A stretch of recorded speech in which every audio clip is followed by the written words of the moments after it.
Yeah, so in this example, I'm going to show you how to deal with the indeterminate form 1 to the infinity power. And we come across this indeterminate form as we try to evaluate this limit here. Now, if it's unclear how this limit here leads to 1 to the infinity power, let's look at the graph on the right. Now, let's focus on the all-important x-coordinate pi over 2, where tangent, which is the orange graph, has a vertical asymptote at pi over 2, right? And at pi over 2, the green graph sine has a value 1. And at pi over 2, the purple graph cotangent has a value of 0. These are all important things to keep in mind as we move forward in later parts of this video. Anyway, just from this graph, it's clear, from this visual, it's clear that as x goes to pi over 2 from the left, tangent goes towards positive infinity. And we already said everything there needs to be said about sine and cotangent, which is that they go to 1 and 0 respectively as x goes to pi over 2 from the left. Yeah?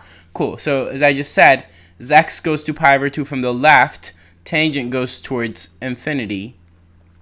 And then sine goes towards 1. So this is the 1 to the infinity power situation. Yeah? Cool. So how do we deal with these indeterminate forms, 1 to the infinity power? Well, we need to rewrite our given function using the fact that e to the natural log of x is equal to x. That is, e and ln have this inverse property that allows us to kind of cancel them, right? So using that, what we're going to do is this. We're going to rewrite our limit question as follows, which is that we're going to say it's the same thing as doing limit as x goes to pi over 2 from the left of e to the natural log of sine of x to the tangent x power. And that's just a mere rewriting of our given limit question, yeah? Cool. And we're allowed to do this again because e and ln have that inverse property up there.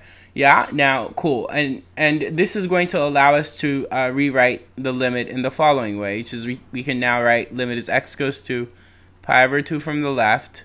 And we use the log property, which is often referred to as the power rule for logs.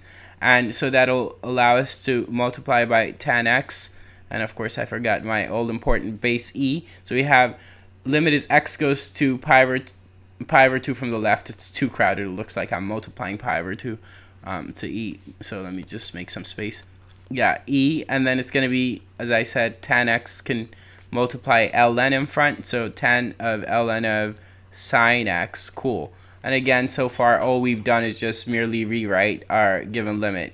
Okay, cool. Now, next, we're going to use this property of continuous functions, which is that if you have limit as x goes to a of f of g of x, then this is the same thing as f of limit as x goes to a of g of x.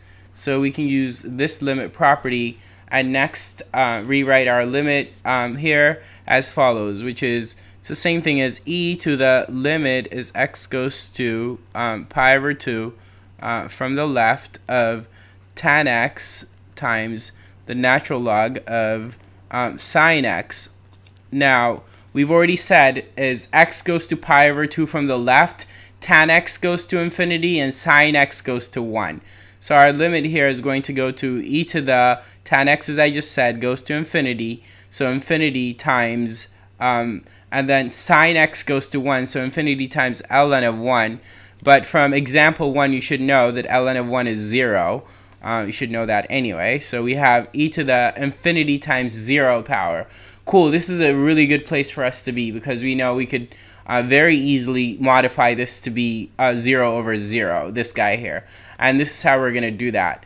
We're going to rewrite this one more time, and we're going to rewrite it as follows. We're going to say that it's the same as e to the limit is x goes to pi over 2 from the left of the natural log of sine x all divided by 1 over tan x. And remember, this is all in the exponent of e.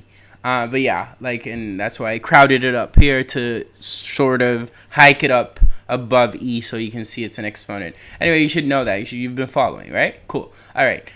So now what we have is we have e to the and then ln of sine x is going to go to ln of 1, as I've already said, which is 0, divided by 1 over tan x is going to go to 1 over infinity, therefore 0. So we have e to the 0 over 0 situation where we can apply L'Hopital's rule and the 0 over 0. And so to do that a bit easier, let's rewrite 1 over tan x as cot x, because that's what 1 over tan x equals. 1 over tan x is cot x. So we do that. And so by using L'Hopital's rule in our next step, we can write that this is the same as e to the limit as x goes to pi over 2 from the left of the derivative of ln of sine x, which is 1 over sine x times cosine x by chain rule. Notice that's going to say cosine x over sine x, which is cot x. So I'll just write cot x. And then divided by the derivative of cotangent x. That's negative cosecant squared x. Cool. And so as then we evaluate the limit, we're going to get e to the cot x, as I've already said, as x goes to pi over 2 from the left, goes to 0. So e to the 0 over, and you can do this more carefully, but cosecant squared x is going to go towards 1 because sine goes towards 1 as x goes to pi over 2 from the left. So then cosecant, since it's a reciprocal function of sine, is going to go towards 1 as well. Even if we square it, it's still 1. And because of that minus sign, we're going to get negative 1. But big deal, whether it's 1 or negative 1, 0 divided by 1 or negative 1 is going to be 0. So it's going to go towards e to the 0, which is 1. So our final answer for this limit is 1. Yeah? Cool. Keep watching. There'll be other interesting and fun examples like this one. Take care.